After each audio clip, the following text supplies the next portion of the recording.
This is Max Williams with United Real Estate, and today I'm in Petersburg, Virginia.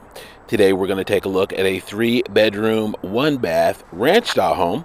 This home is located here on a nice quiet street. We have a dead end directly in the middle of your frame. I've got good pride of ownership. I had a chance to speak with a couple of the neighbors here, and they have been here on average of 40 years each.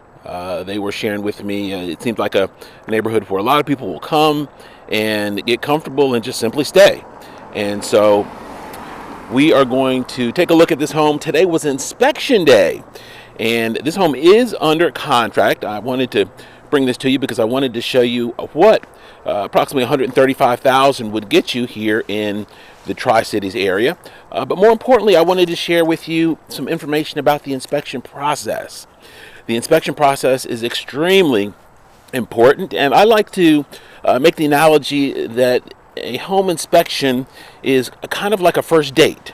It gives you a chance to see exactly what it is you are considering in either a residence or a mate, and the stakes are much greater with a real estate purchase than, of course, they are with a potential mate. The worst case scenario with a mate on a first dinner date is you're going to be out of about $20 for a nice upscale buffet meal, whereas with the home purchase you're typically looking at a 6-figure investment. So very smart to pay close attention to the home inspection process. The easiest way for me to explain it is to explain how the transaction moves forward. From the time we get a home under contract, we typically have about 10 days to get the results of a home inspection back to a seller. There are a couple different ways that a home inspection can be handled in terms of a contract. The first and most common way is that buyer and seller agree that once the inspection is done, they will negotiate. There are, however, some homes where they are sold as is, either at the request of the seller, or the purchaser will simply say, hey, I want to have a home inspection, but after the home inspection it'll basically be take it or leave it. That is the case with a foreclosure or a HUD home. Typically you do not have the ability to ask the government or banks to do repairs on their homes.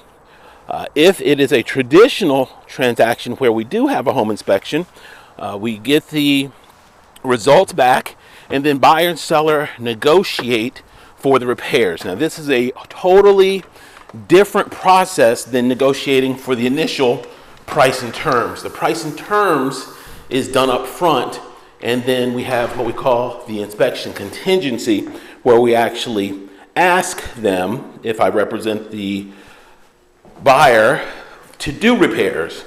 If buyer and seller come to an agreement, then the transaction moves forward towards closing. The other route with an inspection contingency is that we can ask for a simple credit. Let's say, for example, the buyer has a family member that's handy or a contractor, and the buyer just says, hey, we don't want you to do anything, just give us $1,000 and we'll take care of it on our own. That's the other possibility. Some sellers actually prefer that because then they don't have to deal with contractors and getting people in the home and paying them and everything else that goes along with that process.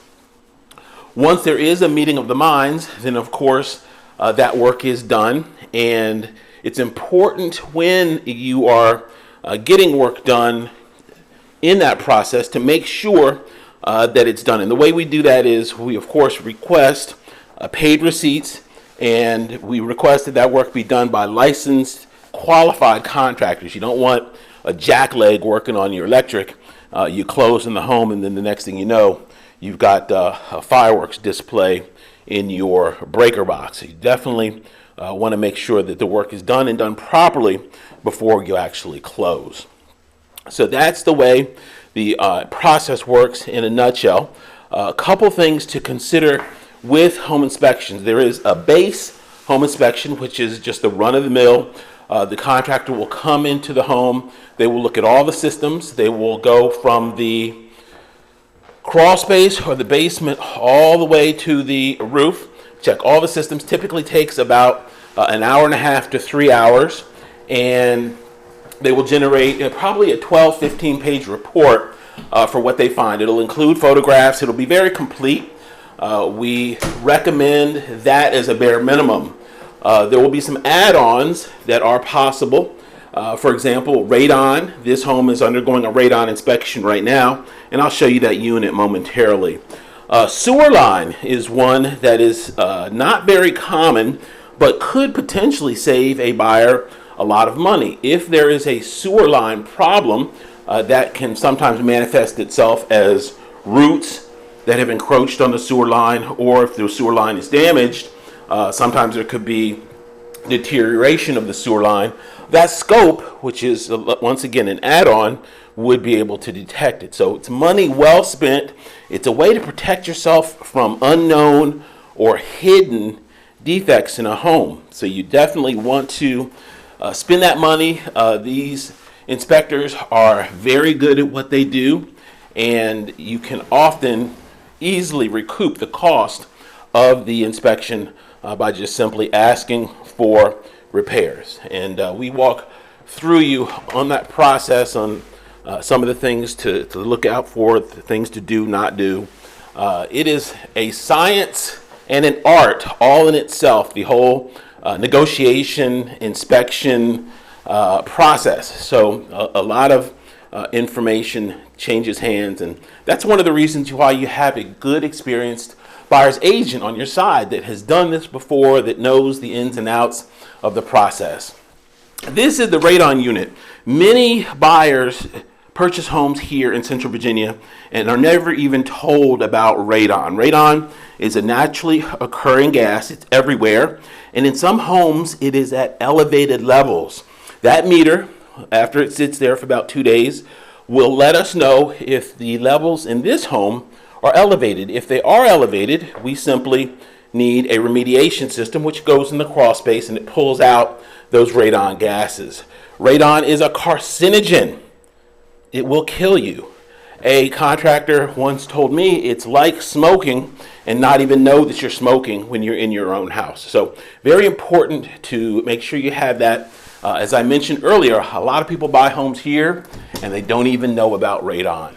It is not something that is really stressed from a regulatory standpoint.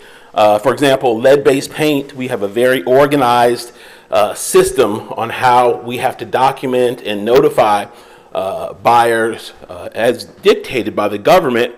Radon honestly falls under the radar, which is kind of a shame because it should be something that every buyer is made aware of and understands. So just some things to think about in terms of the home inspection process, and I hope if you have any questions, be sure to let me know. That's what I'm here for. I want to be a resource, and hope you guys enjoy your day. Be safe, and be sure to comment, like, and subscribe. Thanks so much for taking the tour. Have a great day.